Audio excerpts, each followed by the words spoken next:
Yay, Shalom, this is your brother Yawanathan. First and foremost, I want to give all praises to the Most High, Yahweh, Bahashim, Yahweh Shai, Bahashim Rakakwadash. I want to give double honors to the apostles and the elders of Great Millstone. And I want to say Shalom to all the brothers and, of course, the few sisters who are pursuing this truth in sincerity. All right, may the blessing of election be upon your house. Today, I want to get into Matthew, the 4th chapter. Yahweh Shai was tempted 3 times. 3 is completion. He was completely tempted. And he was an example unto us in our walk on how to navigate the temptations that we're all going to go through. We're all going to be put in situations to where we have to make decisions. One thing I found interesting is before he started his ministry, this is Matthew the 4th chapter, he went through those temptations. Okay, and oftentimes for many brothers, we all were put in a situation where we had to come to a crossroads where we were going to choose the world or the Lord. You know? So this is evident in this chapter. We're going to read through it and we're going to see where the Spirit takes us. All right? So let's get into it. All right, so this is Matthew, the 4th chapter. We're at the top, just after, in the 3rd chapter where Yahweh Shai was baptized by John. Okay? So Matthew 4:1, it reads, Then was Yahweh Shai led up of the Spirit into the wilderness to be tempted of the devil. And when he had fasted 40 days and 40 nights, he was afterward and hungry. Now let's look up that word hungry there. And also I want to make a point on how he overcame the flesh. That is a supernatural feat to fast for 40 days and 40 nights. All right. And we look up that word and it says pineo. And it says to suffer want, to be needy, to crave ardently. And ardently is like enthusiastically or passionately. So his flesh was craving food. Just like if you've done the Day of Atonement, man, you know what it is. You know what it feels like. You be like, man, now after you've done it a few times, it's not as big as a deal. But imagine 40 days with your body. Because then your body's getting to the point of, I'm going to die. You know what I mean?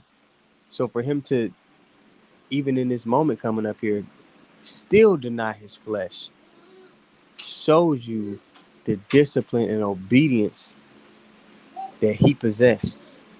All right. So in our everyday and in our regular, day to day, we have to operate in that spirit of obedience. You understand? Now let's continue on here. Matthew 4:3. It says, And when the tempter came to him, he said, If thou be the Son of God, command that these stones be made bread. But he answered and said, It is written, Man shall not live by bread alone, but by every word that proceedeth out of the mouth of God. Now, his ego was tested there too. If thou be the Son of God, if you're him, do this. All right. But Yahweh Shai didn't possess pride, or he wasn't given into his ego or vanity. All right. And that's something you got to give up in this walk too, man. Our value comes from our obedience to the Lord, not who we think we are, the position that we have. Obedience is what gives us value. Like it says in James the 4th chapter, humble yourselves before the Lord, and he shall lift you up. You see? Okay, now let's continue on here. Verse 4 says, And he answered and said, It is written, Man shall not live by bread alone, but by every word that proceedeth out of the mouth of God. Then the devil taketh him up. So, the second temptation here. Then the devil taketh him up into the holy city, and setteth him on the pinnacle of the temple, and saith unto him, If thou be the Son of God, there it goes again, cast thyself down, for it is written, He shall give his angels charge concerning thee, and in their hands they shall bear thee up, lest at any time thou dash thy foot against a stone. And what you'll see later at the end of this chapter, at the end of the temptations, the angels do aid the Lord, but there's a certain conduct that comes with, the protection of the Most High. There's a certain way that we are to act with the gifts that we've been given. We're not just niggas with the knowledge that we've been given, okay? With the protection we've been given, all right? Verse 7, Yahushua said unto him, it is written again, thou shalt not tempt the Lord thy God, okay? Now in verse 6 here, Satan actually was referencing, let me go get the precept really quick. Yeah, this is Psalms 91 and 11.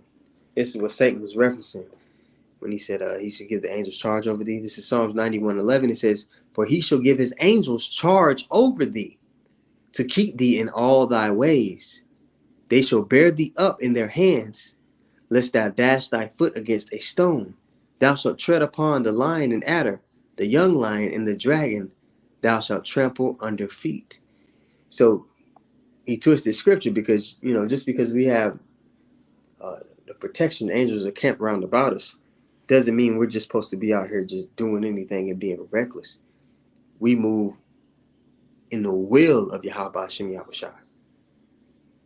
It ain't his will for you to just be reckless about your actions. All right?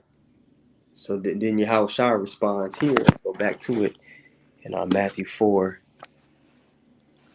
and 7. It says, Yahushua said unto him, it is written again, thou shalt not tempt the Lord thy God. Right?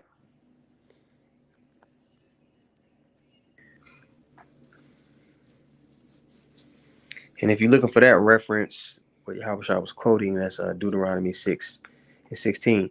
Now, even in our time, you have a lot of people who they take precepts and they just completely mangle them, and they they don't understand the fullness of what's being said. So that'll be precepts that they use, and they just going off, man. But when you're in the Word, you're reading every day, you're taking notes, you're applying the things to your life. You'll be able to see through a lot of the people that, who are claiming to be about the Lord's business, but who, just about their own bellies. You'll be able to see through the fallacies. Plus, you got the prophets, to call out when people are going off.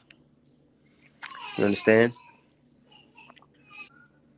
Now, what's ironic, that same passage in Psalms 91, it goes on to talk about, the Lord overcoming the wicked. And, his ultimate victory over him. All right. So we all know that Satan was given charge over, our adversaries, to guide them. That's his job. But we're gonna overcome the temptation, same way our big brother did. We just have to continue to apply this precious ointment to our daily condition. Okay, let's go on to verse 8. It says, again, the devil taketh him up.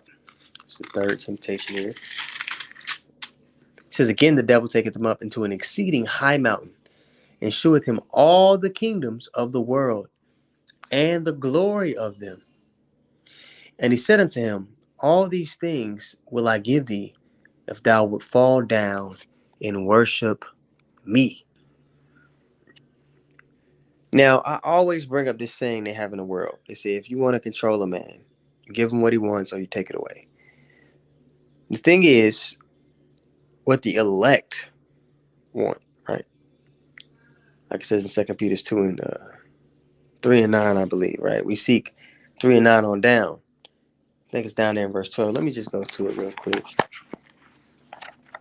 What do the elect desire? And can it be given to them by whoever has, control over the earth at the time? All right, let's see. Let's see what we desire can be given to us. Okay, in 2 Peter 3, pages sticking together. 2 Peter 3 and 11. All right, it says, seeing then that all these things shall be dissolved, this world is going to be burnt to a crisp. The Lord's going to set up the earth the way he wants it. What manner of persons ought you to be in all holy conversation and godliness, looking for and hasting unto the coming of the day of God, wherein the heavens being on fire shall be dissolved, and the elements shall melt with fervent heat. Nevertheless, we, according to his promise, look for new heavens and a new earth, wherein dwelleth righteousness. We seek a kingdom where righteousness dwells. And it was already promised to us. Yahweh lets us know later in the book of Matthew, all right, that those who have forsaken all and followed him, they're going to sit on 12 thrones, judging the 12 tribes of Israel, and they're going to receive 100-fold. He's the one that truly has dominion of the earth. Remember, he was the only thing that Yahweh created. Then everything was bestowed upon the Son, and Yahweh Shah created everything else. This place is already his. It can't be given to him by somebody under him. Okay? And we're joint heirs with the person who all things have been bestowed upon. So there's nothing anybody could give you here that will measure up to what we're going to be given anyway. All right? Now let's go back to it. Back to Matthew here.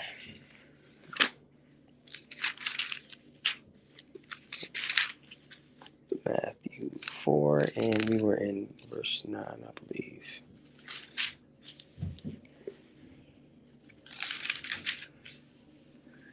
Yeah, I'm going to read verse 9 again. And saith unto him, all these things will I give thee, if thou wilt fall down and worship me. That's absurd. After the statement I just made, now you get why that's absurd, right? Then saith Yahweh unto him, get thee hence, Satan, for it is written, thou shalt worship the Lord thy God, and him only shalt thou serve. Now, some people, the precept that Yahweh is referencing, some people will use this to say they were not to show reverence to Yahweh. That's stupid, okay? Even the Lord lets you know in Psalms 2, he said, kiss the Son, lest he be angry. When you look up that word kiss, let's go get it for edification's sake. The word there is the shock, right? And basically says to kiss, but it says to touch gently, to handle, touch me, handle me, to be equipped with. So you take and you put on the Lord, man. He's a part of our access to the Father. You can't even get to the Father without the Son. So respect and reverence is to be shown unto him. Just to make that point. All right, now let's go back here. Verse 10, it says, and then Yahweh said unto him, get thee hence, Satan, for it is written, thou shalt worship the Lord thy God, and him only shalt thou serve. Okay, then verse 11 says, then the devil leaveth him, and behold, the angels came and ministered unto him. So when he reached his point of where he needed to be held up, just in the nick of time, man, aid is going to be on the way. Just like they say in the world, the Lord, he may not be on your time, but he's always just in time. Okay? But in those 3 temptations, the Lord had to overcome himself. He had to overcome his own flesh. The battle was always inward. Okay? So examine yourself. Find out where you're weak at and focus on overcoming those weaknesses. Figure out how to build yourself up in those areas. Pray to the Lord for help, for strength. Because we're going to need it. We're going to be tempted. We're not done. We've been tempted, and we're going to keep getting tempted. Our temptation's on the way.